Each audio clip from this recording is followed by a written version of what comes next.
قبل از به قدرت رسیدن شاه اسماعیل در سال 1501 میلادی، ایران از زمان ورود اعراب نه به عنوان یک سرزمین جداگانه، بلکه توسط یک جانشین از طرف خلفای عرب و یا سلاطین ترک و خانهای مغول بر آن حکومت میشد. تنها در زمان آل بویه بخش قابل توجهی از ایران تحت حکومت ایرانیان قرار گرفت. یکی از اولین اقدامات شاه اسماعیل تبلیغ مذهب تشیع به عنوان مذهب رسمی دولت تازه تأسیس بود که پیامدهای عمیقی بر سرنوشت ایران داشت. این اقدام که در تاریخ دولت‌های اسلامی سابقه نداشت، باعث گردید دولت نوپای صفوی از همسایگان قدرتمند سنی خود امپراتوری عثمانی در غرب و کنفدراسیون ازبک در شرق متمایز گردد. با این حال درگیری بین شاه نماد حکومت سکولار و رهبران مذهبی که همه حکومت‌های سکولار را نامشروع می‌دانستند و هدف نهایی آنها حکومت تئوکراتیک و دین‌سالاری بود را وارد بدنی سیاست ایران کرد. شاه اسماعیل پس از 2 قرن ترویج آرمان صفویان به قدرت رسید. ابتدا با تبلیغات مخفیانه توسط رهبران یک فرقه صوفی محلی در گیلان و سپس با مبارزه و انقلاب طرفداران خاندان صفوی همچون قبایل ترکمان شرق آناتولی و قفقاز جنوبی. دودمان صفویه به نام مؤسس آن که در سال 1301 میلادی رهبری طریقتی به نام زاهدیه را به دست آورد و سپس به صفویه تغییر داد نامگذاری شده است. زمانی که برای اولین بار در سال 1447 شیخ جنید، یکی از مشایخ صفویه، پدر شیخ حیدر و پدر بزرگ شاه اسماعیل، لقب سلطان را برای خود برگزید، صفویان جاه طلبی خود برای دستیابی به قدرت را نشان دادند. در آن زمان ایران بین 3 حاکم تقسیم شده بود. قرقویونلوها به فرمانروایی جهانشاه که بر آذربایجان و بخش‌هایی از شرق عراق امروزی و منطقه کوچکی از ساحل جنوبی خلیج فارس در شبه جزیره عربستان حکومت می‌کرد، فرمانروای تیموری ابوسعید که بر ماوراءالنهر و خراسان حکم می‌راند و ملکشاه یحیی سیستانی که فرمانروای موروثی سیستان بود. جهانشاه به جنید دستور داد تا مریدانش را رها کرده و از اردبیل قلمرو جهانشاه خارج شود. شیخ جنید پس از ترک آنجا توسط اوزون حسن، رقیب جهانشاه و رئیس دودمان آقویونلوها، پناه داده شد. او به مدت 3 سال در کنار آنها ماند و با ازدواج با خواهر اوزون حسن، خدیجه بیگم، با آنها ائتلاف کرد. جنید در نبرد با نیروهای خلیل الله اول حاکم شروانشاهان در مارس 1460 کشته شد و پسرش حیدر پدر شاه اسماعیل جانشین او گردید.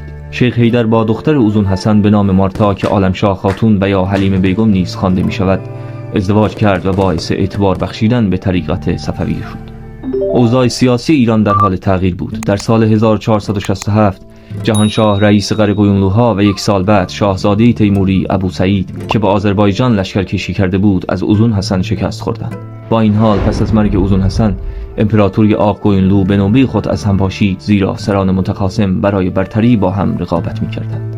حیدر به توصیه امام علی در خوابی که دیده بود دستور داد برای پیروان صوفی خود یک کلاه متفاوت به نام کلاه حیدری ابداع کنند. کلاهی بافته شده از پارچه‌ای قرمز که به عنوان نماد 12 امام شیعه 12 بار تا شده بود. در نتیجه آنها به قزلباش به معنای سرخ کلاه معروف شدند، اصطلاحی که عثمانی‌ها آن را تمسخر می‌کردند، اما قزلباش‌ها آن را به عنوان نشانه‌ای از غرور برگزیدند. ایل‌های افشار، قاجار، تکلو، روملو، شاملو، ذوالقدر، استاجلو 7 ایل اصلی ترکمان بودند که ایلات قزلباش را تشکیل می‌دادند. شیخ حیدر قزلباش‌ها را بر علیه حکومت چرکس و داغستان به عنوان کفار شوراند، اما با کشته شدن او در جولای 1488 در طبرستان نزدیک دربند در جنگی مقابل فرخ یسار حاکم وقت شروانشاهان که با دامادش یعقوب رئیس آقویونلوها هم پیمان بود، نیروهای حیدر شکست خوردند. برای دومین بار در کمتر از 25 سال نهضت صفوی رهبر خود را از دست داد، اما به فراموشی سپرده نشد. از 3 پسر حیدر، سلطان علی بزرگترین پسرش به جای او به ریاست نهضت صفوی رسید، اما او و 2 برادرش ابراهیم و اسماعیل به همراه مادرشان در اردبیل دستگیر و در قلعه استخر واقع در فارس زندانی شدند. در آگوست 1493 توسط رستم پسر یعقوب برای مقابله با بایسونگور از حبس آزاد شدند. رستم پس از شکست بایسونگور توسط سلطان علی از قدرت آشکار صفوی‌ها نگران بود. آنها را دوباره دستگیر کرد و قصد داشت سلطان علی و یارانش را در تبریز و اردبیل از میان ببرد. علی و برادرش فرار کردند و عازم اردبیل مرکز نهضت صفویان شدند، اما رستم در تعقیب آنها با فرستادن یک لشکر سلطان علی را کشت. قبل از نبرد علی اختیارات خود را به عنوان رهبر صفوی به برادر کوچکترش اسماعیل منتقل کرد. برادر دیگرشان ابراهیم در بیشتر تاریخ صفویه محو شده است. اسماعیل زمانی که 7 سال داشت در گیلان در دربار حاکم محلی کارکیا میرزا مخفی شده بود. 5 سال بعد در 12 سالگی از جنگل گیلان بیرون آمد تا به کمک پیروان قزلباش فداکار معروف به اهل اختصاص برای کسب قدرت در ایران تلاش کند. اهل اختصاص با هدف جذب طرفداران آرمان صفویه در میان قبایل قزلباش ترکمان آناتولی، جنوب قفقاز و آذربایجان طراحی شده بود و در پیدایش عقاید افراطی و تعصب‌آمیز شیعی در وجود اسماعیل نقشی اساسی ایفا کرد. در سال 1500 میلادی اسماعیل در ارزنجان نیرویی متشکل از 7000 نفر از قبایل قزلباش را بسیج کرد. این افراد از دیرباز مریدان و مؤمنان صوفی صفوی بودند. اسماعیل برای انتقام مرگ پدرش حیدر و پدر بزرگش جنید در سال 1500 در نبرد جابانی قاطعانه فرخ یسار شیروانشاه را شکست داد. در حالی که قلعه گلستان را محاصره کرده بود، در بهار 1501 باکو را تصرف نمود. خبر رسید که الوند میرزا پادشاه آقویونلو با لشکری برای جنگ با او حرکت کرده است. 2 لشکر در دشت شرور به هم رسیدند. لشکریان الوند میرزا 4 برابر لشکر اسماعیل بود. شاه اسماعیل با نشان دادن قدرت فرماندهیش پیروز گردید و الوند میرزا که دید سپاهش منحل شده است به ارزنجان گریخت. اسماعیل در آن نبرد فقط 14 سال داشت. شاه اسماعیل پس از این پیروزی راهی تبریز شد و با معرفی خودش به عنوان شاه و تاجگذاری دودمان صفویه را پایگذاری کرد. با اینکه بیشتر مردم در آن زمان سنی مذهب بودند، اسماعیل شیعه را مذهب رسمی و تبریز را پایتخت اعلام نمود. همچنین دستور داد تا خطیبان شهادت به امام علی را در اذان و اقامه وارد کنند. برخلاف مسیحیت در اسلام طبقه‌ای با عنوان روحانیت وجود نداشت، اما در قرن 15 عثمانی‌ها با تقلید از کلیسا منصبی به نام شیخ الاسلام که با فتوایش از سیاست‌های حکومت حمایت می‌کرد را ایجاد کردند. به تقلید از عثمانی، شاه اسماعیل در سال 1500 محقق کرکی را برای شیخ الاسلامی و مصلحت امت به ایران دعوت کرده و در اصفهان مستقر نمود. با این وجود مذهب شیعه احتمالاً مانع تجزیه ایران در میان حکومت عثمانی و خانهای ازبک گردید.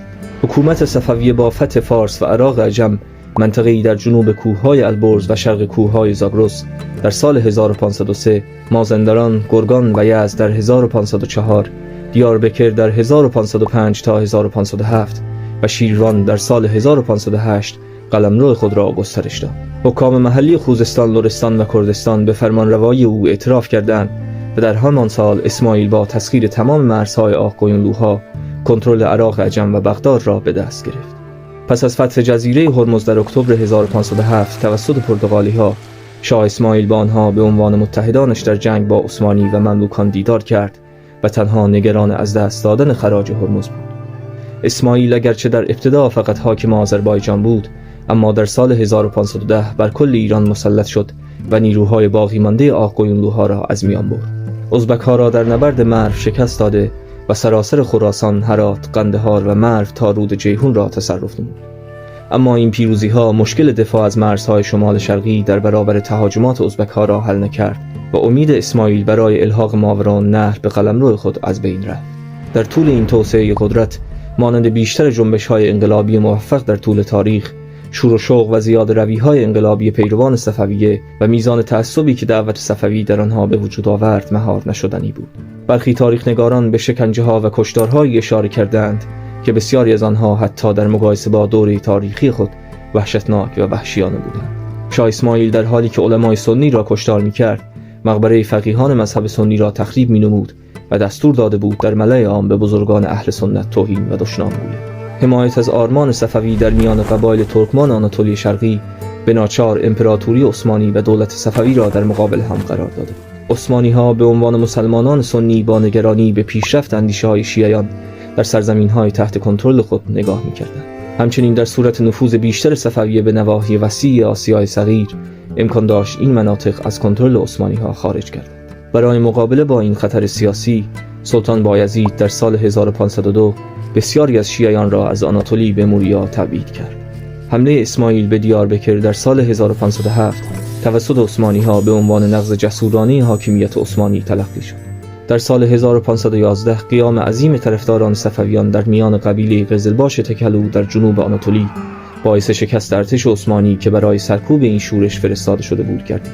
هجوم گسترده غازی‌های صفوی به شرق آناتولی به رهبری نورعلی خلیفه مصادف با سلطنت سلطان سلیم اول در سال 1512 گردید و باعث تصمیم سلیم برای حمله به ایران شد.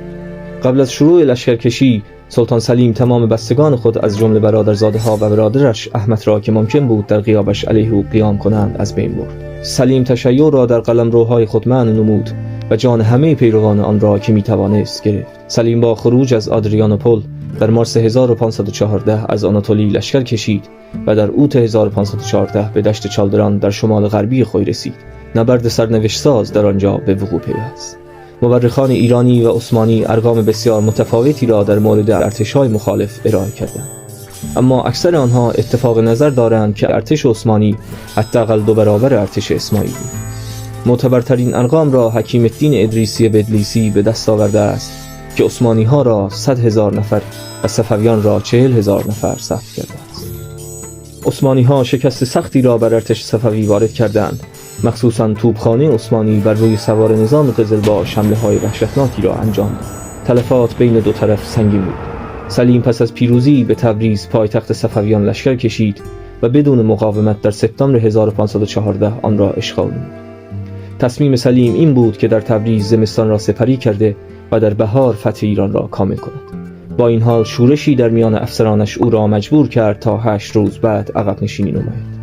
در راه برگشت نخچوان، ایروان، قارس و ارزروم را نیز تصرف کرد. پس از این جنگ کردستان باختری یعنی مناطق کردستان ترکیه، عراق و سوریه کنونی از ایران جدا شد و در کنترل عثمانی‌ها قرار گرفت. برخی مفسران تاریخ میگویند اگر ارتش عثمانی شکست خورده بود، قدرت شاه اسماعیل از قدرت تیمور بیشتر میشد. نه تنها صفوف قزلباش که مدت‌ها قبل از جنگ چالدران از ایمان دینی خود منحرف شده بودند، در اثر این شکست از بین رفته و بازمانده‌های آن پراکنده شدند، بلکه نتیجه فوری آن الحاق استان دیاربکر و منطقه ماراش و البستان توسط عثمانی‌ها به قلمرو خود بود. شاه اسماعیل در سالهای باقی مانده از عمر خود دیگر هرگز سپاهیان خود را در نبرد هدایت نکرد و به تدریج پیوند خاص مرشد و مرید با قزلباش‌ها گسسته شده و آن اطاعت بیچون و چرا از بین رفته بود. از این پس قزلباش‌ها مانند سابق به سربازانی فرمان ناپذیر تبدیل شده و تنها به دنبال منافع و قبایل خود بودند و دیگر از هیچ ایدئولوژی فراگیر الهام نمی گرفتند. پس از حدود 23 سال پادشاهی شاه اسماعیل بعد مرگش در سال 1524 در آرامگاه شیخ صفی‌الدین در اردبیل به خاک سپرده شد و طهماسب میرزا فرزند ارشدش جانشین او گردید.